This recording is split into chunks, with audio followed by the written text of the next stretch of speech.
Demi Allah, saya bersumpah bahwa saya akan setia kepada Undang-Undang Dasar Negara Republik Indonesia tahun 1945.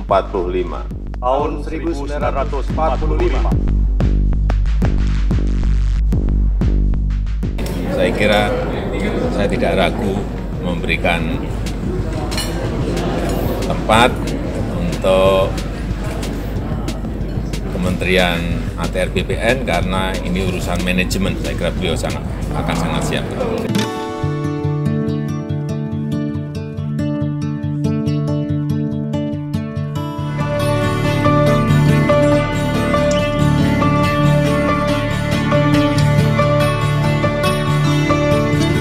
Assalamualaikum warahmatullahi wabarakatuh. Waalaikumsalam. Jumpa lagi dengan Kang Mizan di Masumi TV. Pemirsa, berita menarik ini, Mas AHY ya, ini jadi Menteri ATR dan Kepala Badan Pertanahan Nasional. Ini banyak hal yang dapat kita kulik ya, yang dapat kita analisis. Sebenarnya ini jabatan yang penting. Karena masalah agraria di kita ini masalahnya nggak bisa habis dan banyak sekali ya. Masalah agraria, pemerintah dengan rakyat, pengusaha dengan rakyat, dan lain-lain. Tiba-tiba sosok AHY yang nggak pernah kedengar berbicara mengenai agraria, mengenai pertanahan nasional, tiba-tiba dapat jabatan menjadi menterinya. Nah ini gimana kira-kira? Ini di studio kita sudah hadir ini Pak Ahmad Yani, Ketua Umum Masumi, dan Bang Sahaganda Nainggolan ya, aktivis Sabang Merauke ya, alumni ITB, dan saya kira jarang yang tidak kenal lagi. Saya tidak akan memperkenalkan lebih jauh. Ini yang bakal mulai dulu siapa? Bang Ganda dulu ya. Karena sangat menguasain dia dengan agraria. Agraria dan revolusi sosial. Terima kasih Bang Mijan. Ini kan AHY jadi Menteri Jokowi ini satu hal yang harus dibicarakan. Yang kedua, porsinya sebagai Menteri Agraria dan ATR itu juga hal lain yang juga harus dibicarakan. Kalau saya mulai dari Kementerian Agraria, itu kan semua kementerian yang sangat rumit. Iya. Ya kan, di mana ada konflik-konflik agraria yang begitu makin lama makin besar dan tidak terselesaikan. Kedua, ada persoalan Omnibus Law, Cipta Kerja, di mana di bidang agraria itu banyak hal-hal yang menjadi persoalan karena ada bank tanah dan lain-lain di situ, dan penguasaan aset pertanahan yang tidak lagi mencerminkan keadilan sosial bagi rakyat Indonesia, karena di situ oligarki itu di undang-undang Omnibus Law itu begitu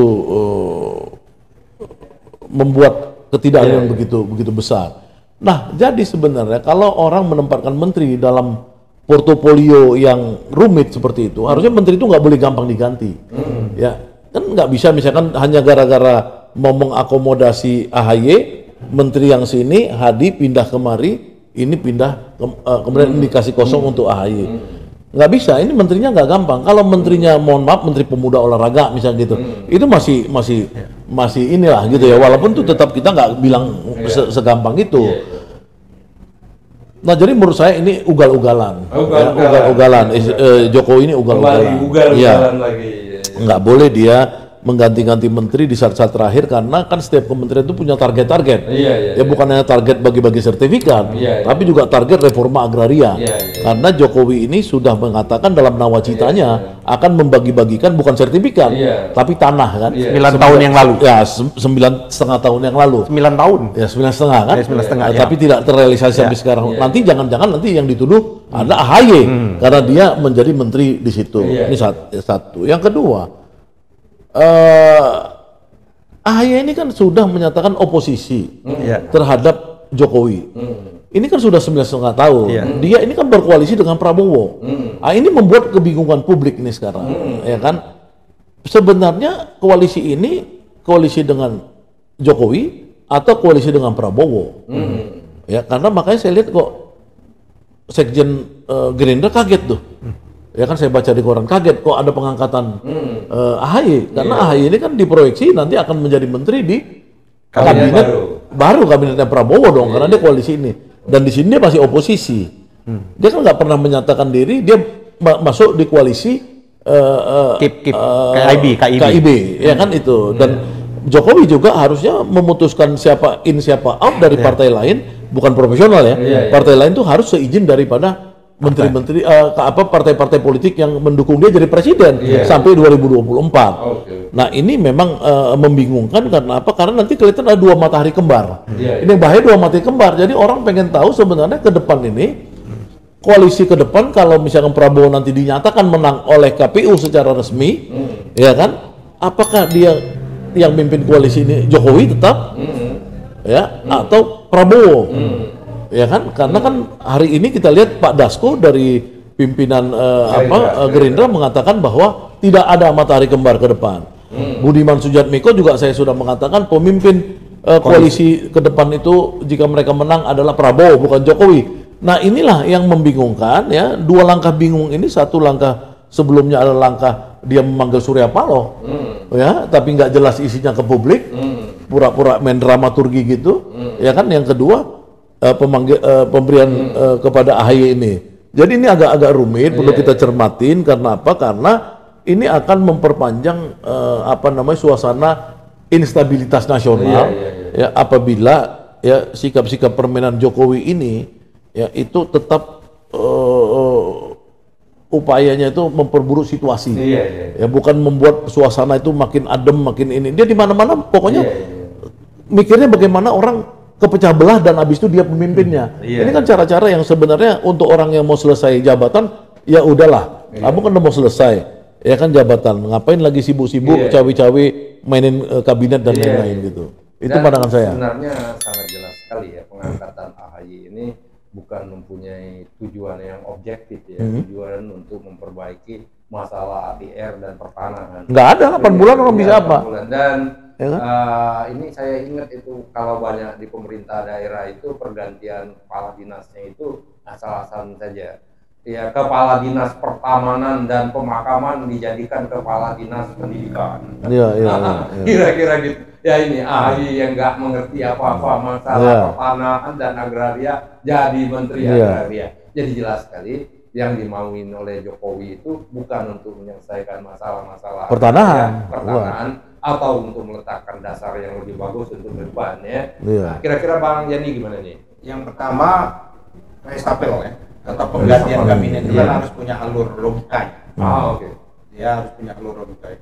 Alur logika yang pertama itu bahwa menteri yang diangkat oleh presiden itu tidak bekerja, maka dia wajib diganti gitu. Nah, dalam rangka untuk karena yang punya visi misi itu bukan menteri, presiden. Presiden membagi kerja yang ada dalam visi misi itu kepada pembantu-pembantu. Nah, coba kalau kita lihat dalam ATR ini, presiden kan sudah menunjuk menterinya pada waktu itu. Pertanyaannya ini, Hadi ini apakah dia tidak kerjanya tidak perform, tidak bagus, tidak menginginkan 9 tahun ya, 9 tahun setengah kalau kata Bang Ganda. Apa yang diinginkan 9 tahun setengah apakah semakin jauh dari keinginannya presiden? Maka dia diganti. Harus ada nalar penggantinya. Nah, kalau dia itu dia maka lompat lagi si Hadi ini menjadi Menko Polhukam. Kan yang kosong ini kan Menko Polhukam. Menko Polhukam karena Pak Mahfud. Bang Hadi ini kayaknya nggak punya latar belakang hukum juga. Dia adalah angkatan udara. Jadi kepala dinas pemakaman pindah menjadi kepala dinas pendidikan, kurang lebih. Ini nggak bisa kejawab. Karena ini nggak bisa kejawab, artinya ada persoalan tadi. Jangan-jangan memang untuk merangkul AHY ini, karena isu angket sudah berjalan dalam rangka untuk mengurangi tekanan. Jadi ini yang dilakukan seperti itu. Itu pertama, itu asumsi. Yang kedua adalah kementerian ini adalah kementerian yang cukup penting. Ada hal-hal yang mendasar yang menyangkut hajat orang banyak. Betul. Masalah menyangkut ada penguasaan lahan seperti itu. Bagaimana sudah menjadi temuan Komnas HAM, segelintir orang atau sekelompok orang yang sangat kecil bisa menguasai lahan Yang sangat luas. yang puluhan juta hektar. Bahkan Saganda dalam debat kemarin ada menyebutkan ada orang lompatan naiknya beratus hektar seperti itu. Ratus ribu Hektar seperti itu. Nah ini kan harus betul, ini kerjanya kementerian. Bagaimana dia mendistribusikan tentang alokasi tanah itu kepada rakyat-rakyat yang membutuhkan. Yang kedua, juga dia harus memastikan kasus Rempang terakhir. Masalah tanah ini kan kasus Rempang. Apakah si Hadi ini gagal dalam kasus Rempang seperti itu, sehingga dia harus diganti? Kenapa Rempang tidak berjalan? Gitu kan? Seharusnya oleh oligarki Rempang harus berjalan, kok dia sendat. Marah nih para oligarki. Ini kebalikan, ada kinerjanya yang tidak bagus, tapi ini ada titipan dari oligarki yang tidak berhasil. Seharusnya Rempang berjalan, ternyata nggak berjalan karena kelemahan dari menteri. Kan berbagai macam spekulasi jadinya. Spekulasi seperti itu. Nah, kalau kita lihat bagaimana Demokrat ini, betul saya setuju, dia mengambil sikap politik 9 tahun ini, mengambil jarak oposisi. Dan mengklaim jarak oposisi, dan itu diungkapkan, dan dia belum beralat, bahkan membuat buku pidato-pidatonya kan luar biasa. Buku SBY ya kan, dia itu mengkritik plutokrasi dan cawe-cawe Jokowi. Nah, kalaupun dia koalisi, dia bukan koalisi dengan Jokowi, dia koalisi dalam rangka pilpres dengan Pak Prabowo. Harusnya dia bersabar kalau orang yang memang taat terhadap demokrasi di Indonesia ini, etika demokrasi. Kemarin kan dia menjelek-jelekkan ini beretikan, harusnya dia taat, dia sabar dulu. Kami tidak bisa, Pak SBY, terima kasih, karena sikap kami tetap adalah oposisi. Nanti kami pada ronde berikutnya. Jadi kalau sekarang saya dengar apa yang juru bicara Partai Demokrat, siapa tuh anak yang menyatakan ini pengabdian. Kita mengabdi itu boleh jadi oposisi, boleh juga bagian dari pemerintahan. Ini itu kayak ini apa namanya, kita dibodoh semua lah pengabdian itu kan manipulatif seperti. Jadi ada dua hal ini yang dilanggar oleh AHY. Pertama masalah skill, kapasitas yang kita sangat meragukan terus terutama saya. Yang kedua masalah etika politik. Kalau bicara etika ini memang tidak hanya di AHY, di Pak SBY pun bermasalah. Ini kalau saya dulu, makanya dari dulu itu saya selalu, partai saya P3 itu mendukung SBY, dari dulu saya selalu tidak bersepakat dengan kebijakan-kebijakan. Ini Pak SBY kita anggap melanggar etika karena mengizinkan AHY menjadi menteri. Satu itu, kalau kita mau lihat ke belakang, banyak sekali contoh undang-undang pemilihan kepala daerah. Kalau kita mau bongkar nih hari ini, undang-undang kepala daerah itu yang menginisiasi adalah presiden. Kenapa presiden menginisiasi undang-undang kepala daerah yang dulunya dipilih langsung kepilih di DPRD? Karena 50% lebih kepala daerah ditangkap oleh KPK. Apa penyebab kepala daerah ditangkap KPK? Mereka kumpul, akhirnya diperintahkan kepada Menteri Dalam Negeri, kamu lakukan kajian. Apa yang menyebabkan itu? Dilakukanlah kajian oleh Menteri Dalam Negeri pada waktu itu, namanya Gumawan Fauzi, melakukan FGD dan lain sebagainya dengan KPU, dengan MK, dan bahkan ormas-ormas Islam Muhammadiyah dan pun bersepakat memang pokok persoalannya ini ada di pemilihan suara langsung. Oleh karena itu kita mau mengembalikan lagi kepada pemilihannya melalui DPRD. Itu yang mendesain RU-nya itu pemerintah SBY. Dia inisiatifnya kita bahas pada waktu itu tanya serius nih Bang, mau serius. Akhirnya DPR menyetujui pemilihan kepala daerah itu tidak lagi langsung melalui DPRD, melalui perwakilan.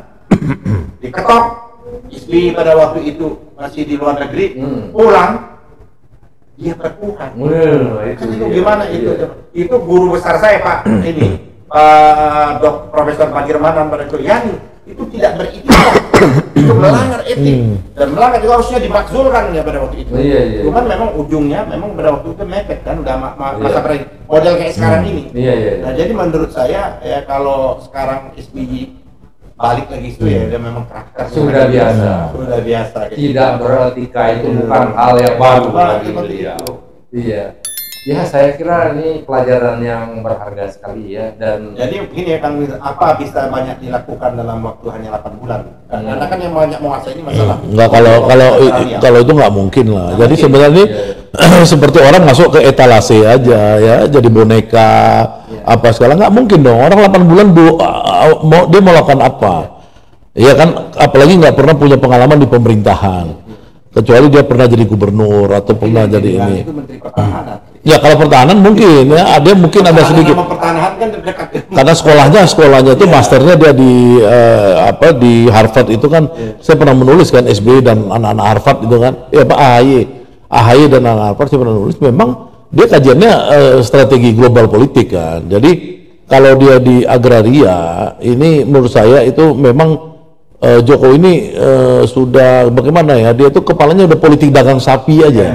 Ini orang yang di kepala politik dagang sapi ini betul-betul moralitasnya itu rendah sekali ya. Tidak dalam rangka memberikan legacy yang cukup baik. Nggak ada, tidak ada. Untuk kepentingan diri. Iya, jadi itu kalau apa namanya orang sudah puluhan tahun ya bangsa ini berusaha untuk membuat kita masuk kepada high trust society. Ya, masyarakat yang bisa membangun kepercayaan dalam suatu ikatan-ikatan di antara mereka. Sekarang kita gara-gara Jokowi turun lagi jadi low trust society.